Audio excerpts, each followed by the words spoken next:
नमस्कार दोस्तों, मेरा नाम है अंकित और आपका स्वागत है झारखंड समाचार में। आइए जानते हैं 10 मिनट में 20 बड़ी खबरों को। उससे पहले आप ये वीडियो कहां से देख रहे हैं हमें कमेंट में जरूर बताइएगा। हजारीबाग में प्रेम संबंध के चलते डबल मर्डर, मां ने दामाद पर लगाया हत्या का आरोप। हजारीबाग के विष्णुगढ़ इलाके के कोनार डैम के पास जंगल से 2 लोगों के शव मिले थे। अब उनकी पहचान हो गई है। मृतकों के नाम है लिली कुमारी और विजय कुमार महतो। दोनों जरीडी थाना क्षेत्र के गांधी नगर के रहने वाले थे। लिली की मां पनवा देवी ने पुलिस को बताया कि उनकी बेटी की शादी मुकेश कुमार से हुई थी और उनके 2 छोटे बच्चे भी हैं। लेकिन लिली का पड़ोसी विजय कुमार महतो से प्रेम संबंध था। इसी वजह से दामाद मुकेश ने दोनों की हत्या कर दी है और सबको जंगल में फेंक दिया। मृतक विजय के भाई ने भी थाने में शिकायत दर्ज कराई है और मुकेश पर हत्या का आरोप लगाया है। पुलिस ने दोनों शवों का पोस्टमार्टम करवाकर परिवार वालों को सौंप दिया है। भीषण गर्मी से मिलेगी राहत, झारखंड में तेज हवाओं और बारिश का अलर्ट। झारखंड में बीते कई दिनों से भीषण गर्मी लोगों को परेशान कर रही थी। तापमान 40 डिग्री सेल्सियस तक पहुंच गया था और लू का असर पूरे राज्य में दिख रहा था। लेकिन अब राहत की खबर है। मौसम विभाग ने बताया है कि आज यानी 27 अप्रैल से मौसम बदलने वाला है। हालांकि आज दोपहर से पहले तक तेज गर्मी बनी रहेगी। दोपहर के बाद से मौसम थोड़ा बदलेगा। अगले 2 दिन यानी 27 से 29 अप्रैल तक राज्य में तापमान में 3 से 7 डिग्री की गिरावट आ सकती है। 1 मई तक कुछ जगहों पर बादल गरजने, बारिश होने और तेज हवाएं चलने की संभावना जताई गई है। आज 12 जिलों में गर्मी और वज्रपात को लेकर येलो अलर्ट जारी किया गया है। हवाओं की रफ्तार 30 से 40 किलोमीटर प्रति घंटा तक हो सकती है। 27 अप्रैल को झारखंड के कई जिलों जैसे देवघर, धनबाद, दुमका, गिरिडीह, गोड्डा, जामताड़ा, पाकुड़ और साहेबगंज में हवा की गति 50 किलोमीटर प्रति घंटा तक जा सकती है। साथ ही ओलावृष्टि और वज्रपात का भी खतरा है। इसलिए मौसम विभाग ने ऑरेंज और येलो अलर्ट जारी किया है। बोकारो के जंगल में मुठभेड़, 1 करोड़ का इनामी नक्सली समेत 8 ढेर, चली 3500 गोलियां। बोकारो के जंगल में पुलिस और नक्सलियों के बीच जबरदस्त मुठभेड़ हुई। सोमवार को हुए इस ऑपरेशन में दोनों तरफ से करीब 3500 राउंड गोलियां चली।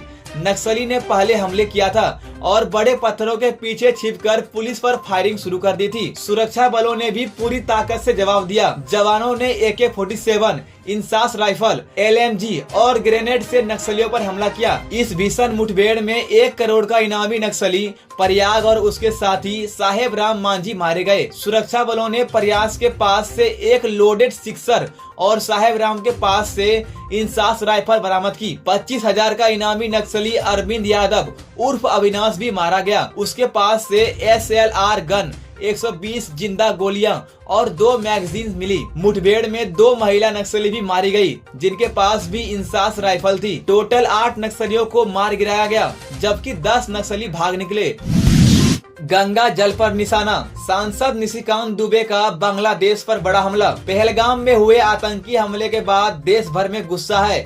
इसी बीच भाजपा नेता और गोड्डा के सांसद निशिकांत दुबे ने बांग्लादेश पर निशाना साधा है। उन्होंने सोशल मीडिया पर पोस्ट करके कहा है कि अब बांग्लादेश का गंगा नदी का पानी भी बंद करने का वक्त आ गया है। निशिकांत दुबे ने लिखा, पानी हमारे देश से पिएंगे और गीत पाकिस्तान के गाएंगे। निशिकांत दुबे ने एक रिपोर्ट भी शेयर की है, जिसमें कहा गया है कि बांग्लादेश की अंतरिम सरकार के सलाहकार डॉक्टर आसिफ नजरुल ने ढाका में लश्कर-ए-तैयबा के सीनियर आतंकी इजहार से मुलाकात की थी। इजहार पहले भी भारत के खिलाफ साजिशों में शामिल रहा है। इससे भारत में चिंता बढ़ गई है कि बांग्लादेश कहीं आतंकियों को समर्थन तो नहीं दे रहा। सांसद निशिकांत दुबे ने इससे पहले देश के पहले प्रधानमंत्री जवाहरलाल नेहरू पर भी तंज कसा था। उन्होंने कहा था कि नेहरू नोबेल पुरस्कार पाने के चक्कर में 1960 में पाकिस्तान को भी पानी देने को तैयार हो गए थे। निशिकांत दुबे ने मोदी सरकार की तारीफ करते हुए कहा कि अब पाकिस्तान बिना पानी के तड़पेगा।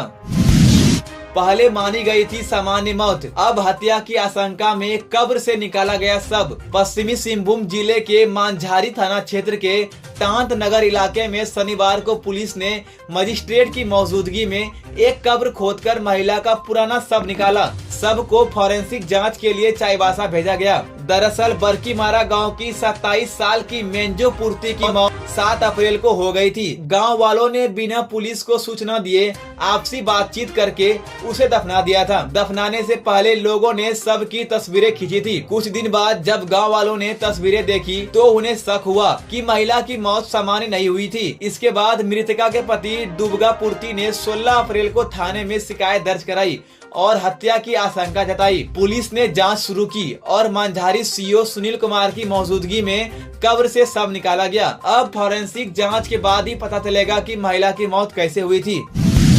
चतरा में दर्दनाक सड़क हादसा, एक ही परिवार के 3 की मौत, 6 घायल। झारखंड के चतरा जिले में एक बड़ा सड़क हादसा हुआ। इटखोरी मुख्य पथ के गंधरिया बहेरा कोचा के पास तेज रफ्तार स्कॉर्पियो पेड़ से टकरा गई। इस हादसे में एक ही परिवार के 3 लोगों की मौत हो गई, जबकि 6 लोग गंभीर रूप से घायल हो गए। सभी घायलों को अस्पताल में इलाज के बाद हजारीबाग रेफर किया गया है। ये हादसा तब हुआ जब परिवार इटखोरी के मां भद्रकाली मंदिर में पूजा अर्चना करके लौट था। हादसे की सूचना पाकर पुलिस ने मौके पर पहुंचकर शवों को बाहर निकाला और पोस्टमार्टम के लिए भेजा। दिल दहला देने वाली बात यह है कि प्रीति कुमारी की शादी केवल 6 दिन पहले 20 अप्रैल को हुई थी। वो अपने पति रश्मिकांत साहू के साथ गांव लौट रही थी और इस दुर्घटना ने पूरे परिवार को झकझोर कर रख दिया है।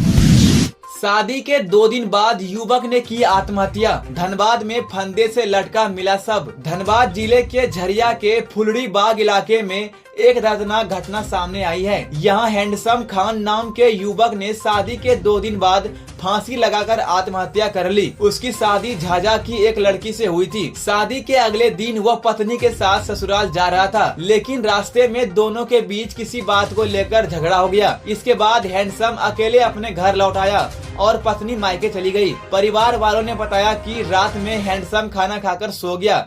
सुबह जब वह काफी देर तक बाहर नहीं आया तो दरवाजा खोलने पर देखा कि वह फंदे से लटका हुआ है। सूचना मिलते ही झरिया पुलिस मौके पर पहुंची और शव को कब्जे में लेकर पोस्टमार्टम के लिए भेजा। पुलिस पूरे मामले की जांच कर रही है। झारखंड के लेटेस्ट न्यूज को सबसे पहले देखने के लिए हमारे चैनल को सब्सक्राइब जरूर करें।